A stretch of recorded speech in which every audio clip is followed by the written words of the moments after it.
दावराव देख्रेब नार्जारिनि डिफेन बर'नि सायाव खौरां मेलनि गेजेरजों गोख्रों खेंफोरथि दा दिनै 1100 माने गामि दानख'नांगौ होनना बिदों अबरफ्रा बे गामि दानख'ब्ला माबा थांगोन मिथिगौ आरो जोंनि बड'लेण्ड रायजोआ बोरै मोननांगौ नों अजय बेखौ नेथा नोङो दिहुन बर' नों न'नि खोथा बुङै नोङो रायजोखौ मिसलेट खालामगासिनो थगायगासिनो दं नोंनो बुंदोंमोन हुरागासे माखासे गामि दानख'नांगौ जाय गामिया हाबदों गामिफोरखौ दानख'नांगौ होननानै नोंनो बुंबाय जे माने हुरागासे जे माखासे गामि दानख'नांगौ नाङै गामिया हाबदों अदरकारि गामिखौ दानख'नांगौ बुंबाय नों लिस्टखौ होनो हागौ नामा माबे लिस्टखौ दानख'नांगौ नोंनाव लिस्ट दं नामा देखायनानै होआ मानो दा डिफेन बर' नोंहा लिस्ट दं नामा नों लिस्टखौ होनो हागोन नामा अबे गामिखौ दानख'नांगौ नोंनाव लिस्ट दं नामा देखायनो रायजो राजाफोरनो जोंबो मानिगोन नों जुदि गनायथाव लिस्टखौ होनो हायोब्ला जुक्ति दङब्ला जोंबो मानिगोन दा जोंबो मानिगोन नों जुदि गनायथाव जुदि नों लिस्ट होनो हायोब्ला जोंबो मानिगोन जुक्ति दंब्ला अबे गामिखौ दानख'नांगौ जों मानिगोन डिफेन नों मानो थगायसुला सासे एबसुनि बिबानगिरि जानानै एबसुनि बदनाम खालामनो आरो नोंलाय माथो उनाव बुंलायखो जे माने गामि दरसे दानखौ होआं होनना बुंलाय होननानै दसेयावनो मा खौ सौलाया मानसिजोंलाय लासिंसिं नोंथ' बुंबाय नोङो एखेबारे दरसेबो गामि दानखौ होआङो बिटिसि दरसे गामि दानखौब्ला आंनि गोथै साजों थांनानैसो गामि दानखौनांगौ मा होननाय जाखो बेलाय खौ सौलाया नोङो डिफेन नों मानसि फरायसलाय नों लाजिलाय सासे एबसु नेता जानानै एबसुखौ बदनाम खालाम नोङो जोंबो एबसु मावबोनाय गोबां बोसोर लाजिया जोंबो एबसु मावबोनाय जोङो बिराद गोबाव एबसु मावदों जोङो हाई स्कुल बे आराम्भ खालामनानै रमान स्कुलनि आन्दलनाव जों ओंखारबोदों मिडियाम अफ इन्सट्राक्सन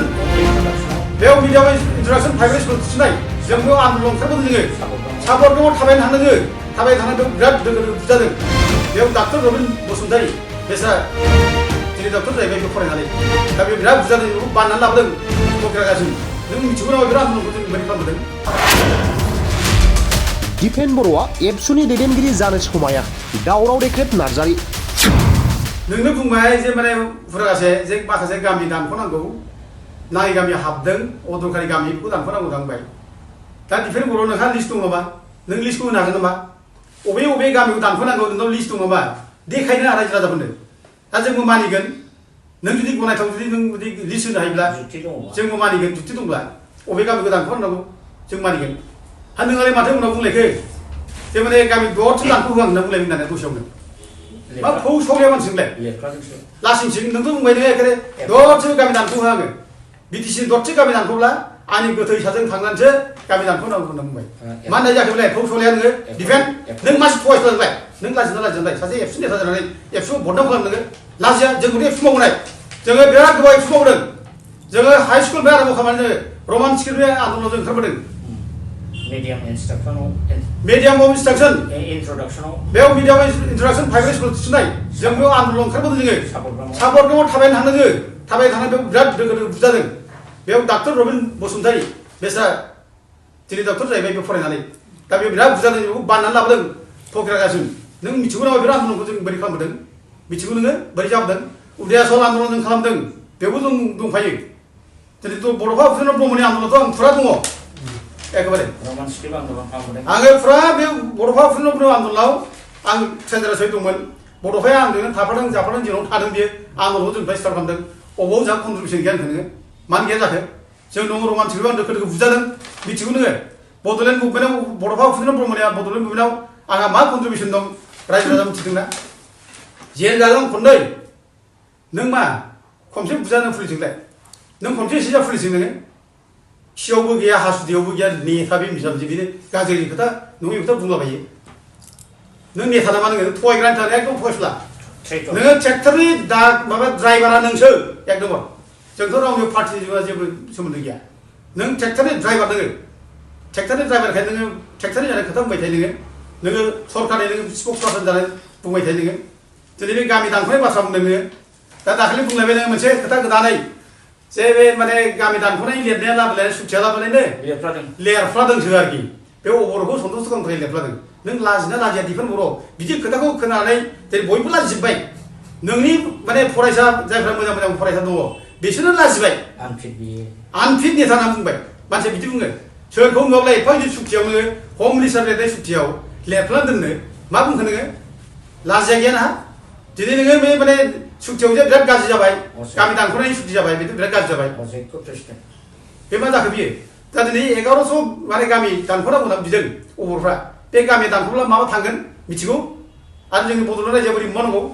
नों अजय्य नेता नोङो दिहुनबर' नों न'नि खोथा बुङै नोङो रायजोखौ मिसलेट खालामगासिनो थगायगासिनो दं नोङो सोर बुजियाखै जोंलाय बुजिजोब्बायना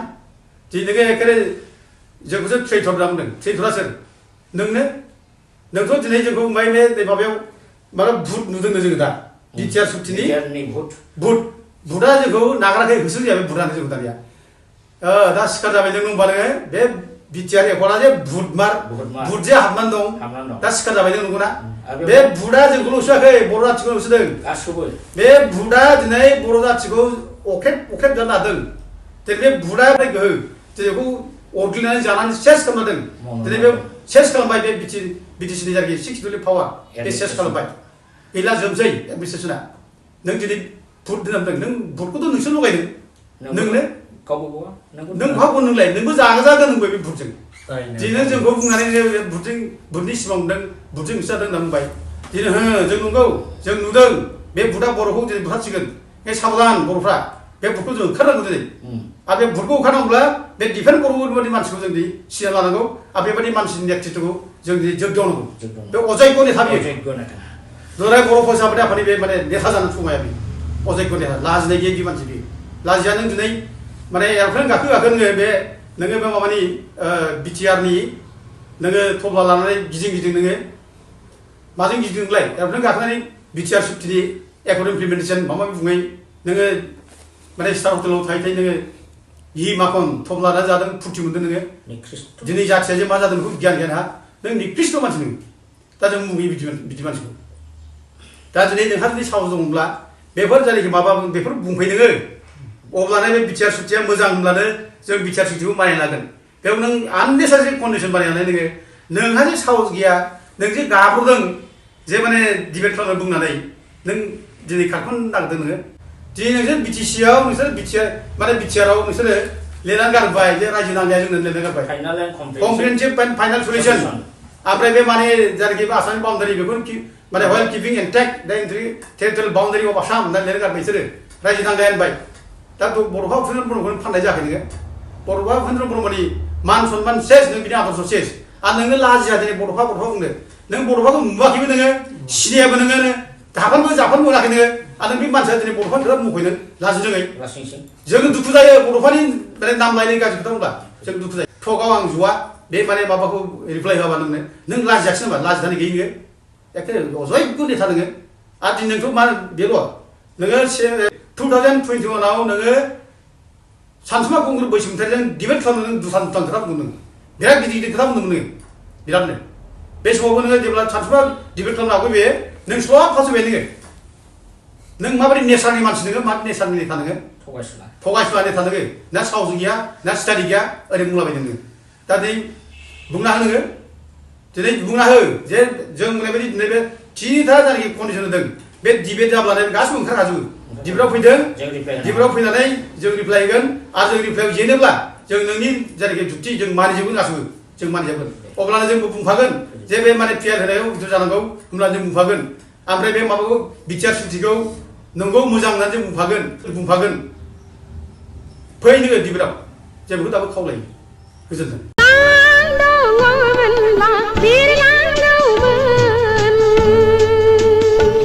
बर'नि गिबिसिन आबुं बर' सावथुन आलायारन सावथुनखौ नायनो हांखुर जानानै थानाय रायजो राजाफोरनि थाखाय गोजोनथाव खौरां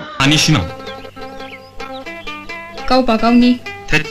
आंलाय आंनिसो सानदोंमोन आलायारन सावथुनखौ अनसायगिरि रायजो राजाफोरनि थाखाय बाङाय बेसेनावनो दिन्थिनो थांखि लादों बड'सा फिल्म प्रडाक्शना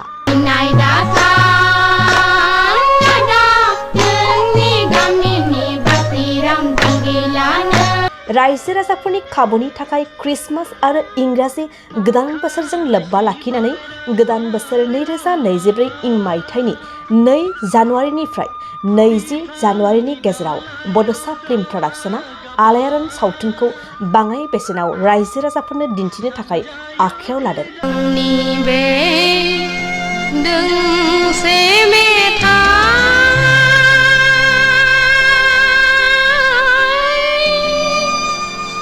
जिउनि लिरनाय खन्थाइ फैगौ 2 जानुवारिनिफ्राय 20 जानुवारिनि गेजेराव सिगाङाव लानाय बेसेननिख्रुइ गोबां खमसिन बेसेनाव आलायारन सावथुनखौ लांनानै रायजो राजाफोरनो दिन्थिनो हागोन। सुदेम बार बारनाय गोजोनग्लायनाय समाव बिरलाङो गोसोआ नोंनि सेराव। क्रिसमास आरो इंराजि गोदान बोसोरजों लोब्बा लाखिनानै आलायारन सावथुनखौ अनसायगिरि रायजो राजाफोरनि थाखाय बाङाय बेसेनावनो दिन्थिनो थांखि लादों बड'सा फिल्म प्रडाक्शना। कुन्जेनि खैसाराव नोंथाङा गासनबाय, नोंथाङा गावनि खाफालखौ जाबाय। हाखौ लामारनो नाजायोब्ला बाथ्राया गाहाम जानाय नङालै। बेनिखायनो दासिमबो जुदि नोंथांमोनहा आलायारन सावथुनखौ नुवाखैब्ला थाबैनो जगाजग खालामदो आरो बाङाय बेसेनावनो लांनानै आलायारन सावथुनखौ नायनो गोसो जानानै थानाय रायजो राजाफोरनो दिन्थिहैदो। नों खालि आंनो 500 रांल' हर, हाया फाक्का। नोंथांमोना आलायारन सावथुनखौ सिगांनि बेसेननिफ्राय गोबां खमसिन बेसेनाव लांनो थाखाय 8453766183